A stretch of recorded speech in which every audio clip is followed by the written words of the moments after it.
Hello' students, আশা কৰিছোঁ তোমালোকে ভালকৈ পঢ়ি আছা। সকলোকে ষ্টুডেণ্ট গাইডলৈ স্বাগতম জনাইছোঁ। মাজত এটা দিন আছে, অহা 16 তাৰিখে তোমালোকৰ পৰীক্ষা, আৰু ভালকৈ পঢ়ি পৰীক্ষাটো ফালিব লাগিব প্ৰত্যেকজন ষ্টুডেণ্টে কিন্তু। অ'কে, চ' এতিয়া আমি পেছেজ চাম 2025 কুৱেশ্যন পেপাৰখনৰ পৰা। দুটা পেছেজ আছে, তাত তোমালোকৰ 5টামান কুৱেশ্যন আছে। 41, 42 এটা পেছেজত আছে, আৰু বাকী 43 পৰা লৈ 45 তোমাৰ 3টা কুৱেশ্যন আছে নেক্সট পেছেজটোত। আৰু তোমালোকে চোৱা, চেবে আজিকালি কি কৰে, ডাইৰেক্ট কুৱেশ্যনটো উঠাই পেলাই দি নিদিয়ে, অলপমান পেটাৰ্ণটো চেঞ্জ কৰি দিয়ে, বা অলপমান কুৱেশ্যনটো বেলেগ কৰি দিয়ে, ইয়াৰ অলপ কিবা এটা চেঞ্জ কৰি দিব। চ' আমি কি কৰিব লাগিব, আমি ৰাস্তাটো জানিব লাগিব। কুৱেশ্যনটো কৰিবলৈ, কুৱেশ্যনটো কেনেকুৱা টাইপত আহিছে, আমি ৰাস্তাটো জানিব লাগিব। 2025ত এনেকুৱা টাইপত কুৱেশ্যন আহিছে যে 100% 2026তো এনেকুৱা টাইপত তোমাৰ কুৱেশ্যন আহিব। The house, the only one in the entire valley, set on the crest of a low' hill. ঠিক আছে, এতিয়া নতুনকৈ শব্দ এটা দেখিছে, ক্ৰেষ্ট। মই কৈ আছোঁ এইটো। From this, the height, from this height, one could see the river and the field of ripe corn, dotted with the flowers that always promised a good harvest. Okay, the only thing the earth needed was a downpour, or at least a shower.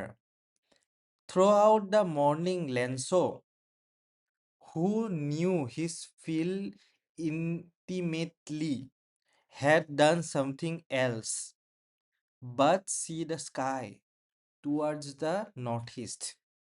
তো ইয়াতে তোমালোকে চিম্পলকৈ বস্তুটো দি থৈ দিয়া আছে, পঢ়িলোঁ, গম পালোঁ কি আছে অলপমান। মই কৈ আছোঁ ক্ৰেষ্ট। ক্ৰেষ্ট ক্ৰেষ্ট মানে হ'ল যে তোমাৰ এতিয়া চোৱা, তোমাৰ চৰাই আছে, চৰাই পাখিটোৰ ওপৰত যেনেকৈ এটা থোপ এটা থাকে, এনেকুৱা টাইপত তোমাৰ চৰাই আছে, তাৰ পাখিটোৰ ওপৰত এনেকুৱা কিবা এটা থাকে যে তোমাৰ অলপমান ফেডাৰ থাকে, এনেকুৱা টাইপত, সেইটোৱে বুজাইছে। এতিয়া চোৱা, set entire valley, set on the crest of a low' hill. তোমাৰ চোৱা, এতিয়া ঘৰটো কেনেকুৱা টাইপৰ, এইটো যেনিবা পাহাৰ, অলপমান ল' হিলটো এনেকুৱাকৈ ওপৰত এনেকুৱাকৈ এটা ঘৰ আছে, য'ৰ পৰা তোমাৰ কি হয়, গোটেই নদী, গোটেই তোমাৰ মাকৈ খেতি, গোটেই খেতিখিনি দেখি পাই থাকি। অ'কে, সেইটো বস্তু তোমাৰ ইয়াতে বুজাইছে।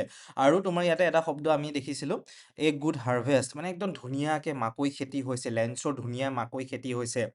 যিকোনো খেতি তোমাৰ যেতিয়া একদম গল্ডেন কালাৰ হৈ যায়গৈ, আমাৰ এতিয়া ধান খেতি, আমাৰ ইয়াত কি হয়, নৱেম্বৰ মাহত ধুনীয়াকৈ গল্ডেন হৈ থাকে, পাতলাকৈ তোমাৰ ঠাণ্ডা আহে, বা অলপমান ৰ'দটো যেতিয়া নামি যায়, ছানছেট হয়, বহুত ভাল লাগে চাই। একদম ছেইম বস্তু এইটো কথা কৈছে। হিল টপটোৰ পৰা গোটেই গাঁওখন বা গোটেই নদীৰ পৰা লৈ গোটেই খেতিৰ পৰা লৈ গোটেইখিনি দেখি থাকে। আৰু ইয়াতে কৈছে ডাউনপ'ৰ, ডাউনপ'ৰ অৰ এটলিষ্ট এ ছাৱাৰ, মানে অলপমান পাতলাকৈ বৰষুণ এজাক হ'লে ভাল হয়, সেইটো কথাই তোমাৰ ইয়াতে কৈছে। পৃথিৱীখনে পাতলাকৈ বৰষুণ বা সৰুকৈ এজাক পাতলা বৰষুণ বিচাৰে, সেইটো কথাই কৈছে ইয়াতে।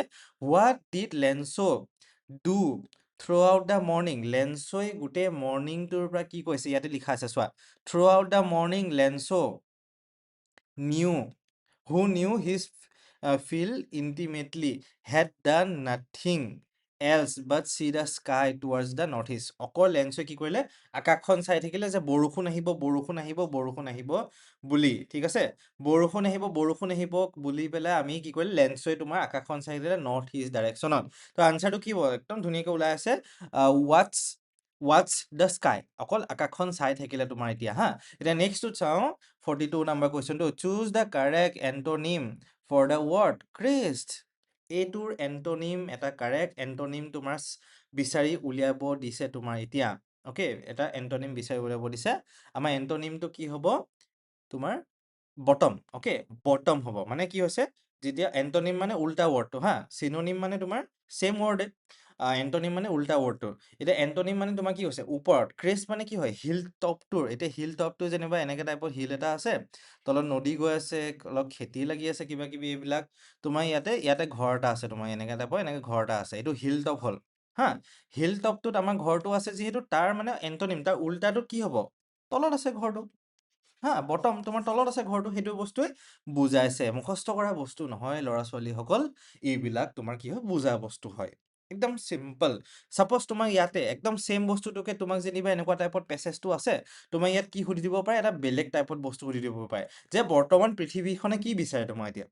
বৰ্তমান পৃথিৱীখনে কি বিচাৰে, বৰ্তমান পৃথিৱীখনে আমাৰ ইয়াতে লিখা আছে এটলিষ্ট ডাউনপ'ৰ অৰ ছাৱাৰ, মানে এজাক পাতলাকৈ বৰষুণ বিচাৰে, এজাক পাতলাকৈ বৰষুণ বিচাৰে।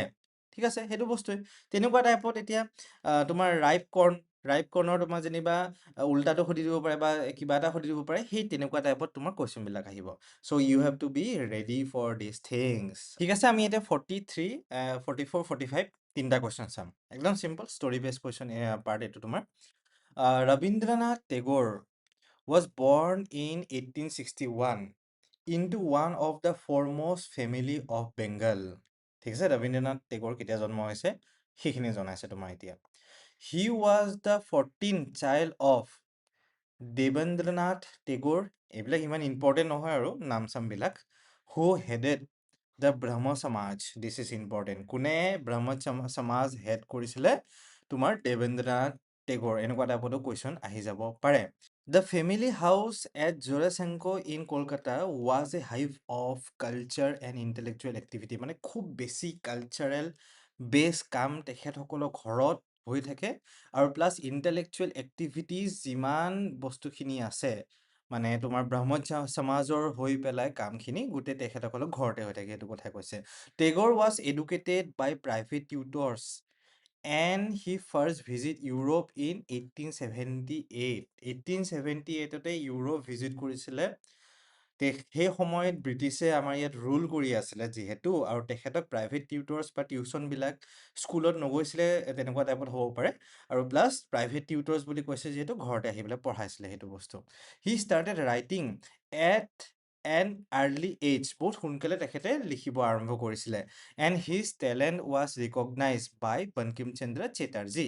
তেখেতৰ টেলেণ্টটো কোনে ৰিকগনাইজ কৰিছিলে? বংকিম চন্দ্ৰ চেটাৰ্জীয়ে ৰিকগনাইজ কৰিছিলে যে ল'ৰাটোৱে বহুত ভাল লিখে।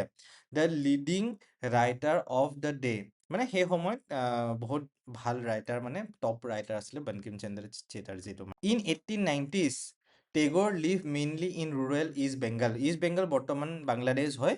মেনেজিং ফেমিলি ষ্টেটছ মানে তোমাৰ এতিয়া চাহ খেতি যেনেকৈ থাকে ডাঙৰকৈ, তেনেকুৱা টাইপত কিবা কিবি ধেৰ আছিলে চাগে তেওঁলোকৰ। ইন আৰ্লি 1900s, 90sৰ সময় একদম আগমুহূৰ্তত, মানে 90s 5 2 3 এনেকুৱা টাইপত হ'ব পাৰে।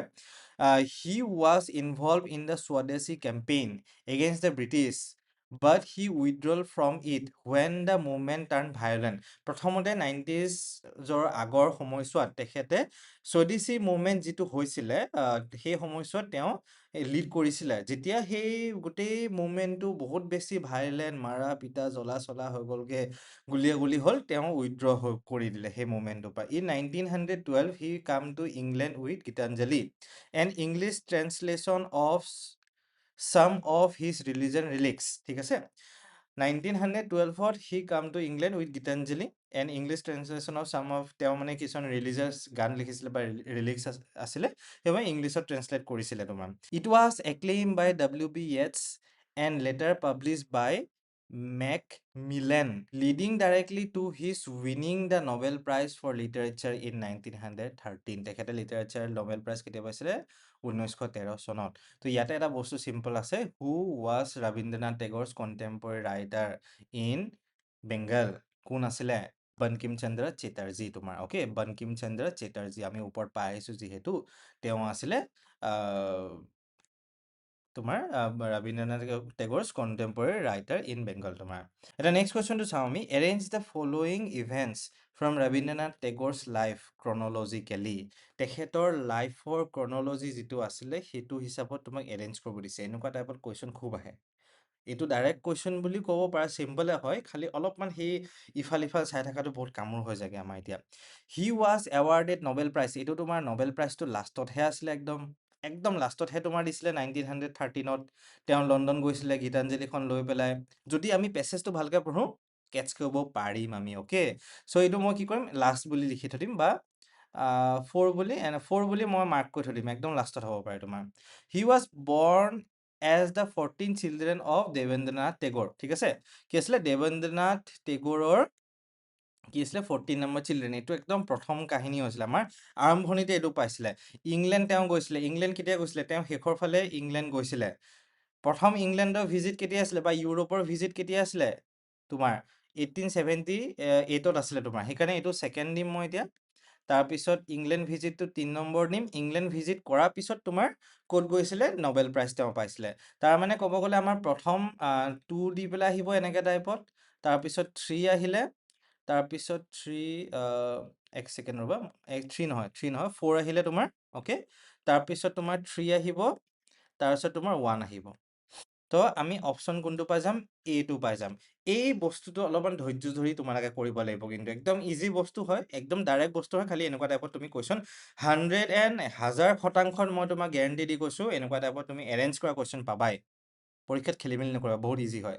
প্ৰথমতে তেওঁ কি হৈছিলে, মই আকৌ এবাৰ কৈ দিছোঁ, কাহিনীটো যদি তোমালোকে পঢ়া নাই এবাৰ পঢ়ি ল'বা। মই কোৱা খিনি হিচাপত যদি মই কওঁ, প্ৰথমতে তেওঁ কি হৈছিলে, জন্ম হৈছিলে। দেৱেন্দ্ৰনাথ টেগৰৰ 14জন চিলড্ৰেনৰ ভিতৰত তেওঁ আছিলে, 14 নম্বৰজন চিলড্ৰেন আছিলে। তাৰপিছত তেওঁ ইউৰোপ কেতিয়া গৈছিলে? 1873 গৈছিলে। সেইকাৰণে মই এইটো ইউৰোপৰ যিটো 4 আছিলে, সেইকাৰণে মই এইটো ছেকেণ্ডত দিলোঁ এতিয়া। তাৰপিছত সি কাম টু ইংলেণ্ড আহিছিলে, 3 নম্বৰ দিলোঁ। তাৰপিছত তেওঁ নবেল প্ৰাইজ পাইছিলে, সেইটো বস্তু তোমাৰ এতিয়া হা। তাৰপিছত হোৱাই did Rabindranath Tagore withdraw from স্বদেশী মুভমেণ্ট, মই এতিয়াই কৈছিলোঁ যে মুভমেণ্টটো ভাইলেণ্ট হৈ গৈছিলে, এই হ'ব অপশ্যন। মুভমেণ্টটো ভাইলেণ্ট হৈ যোৱাৰ বাবেই আমি কি হৈছিলে, তেওঁ ৰবীন্দ্ৰনাথ টেগৰে স্বদেশী মুভমেণ্টৰ পৰা উইথড্ৰ কৰিছিলে। একদম ইজি পেছেজটো যদি এবাৰ ভালকে ধৈৰ্য ধৰি মন দি পঢ়ি দিয়া এইটো পেছেজ, তুমি চকুৰ আগতে মুখৰ আগতে তুমি আনচাৰখিনি পাই যাবা। কুৱেশ্যনটো পঢ়িয়ে তুমি আনচাৰখিনি পাই যাবা, ইমান ইজি হয়। অ'কে ষ্টুডেণ্টছ, ভালকে পঢ়া, বেছি টাইম ৱেষ্ট কৰি নাথাকিবা, একদম ফালি দিবা পৰহি পৰীক্ষা। 80+ আহিবই লাগিব এনি হাউ তোমালোকৰ, বেছি চেছ থাকিলে সকলোৰে। এণ্ড চেনেলটো ছাবস্ক্ৰাইব কৰিবা আমাৰ।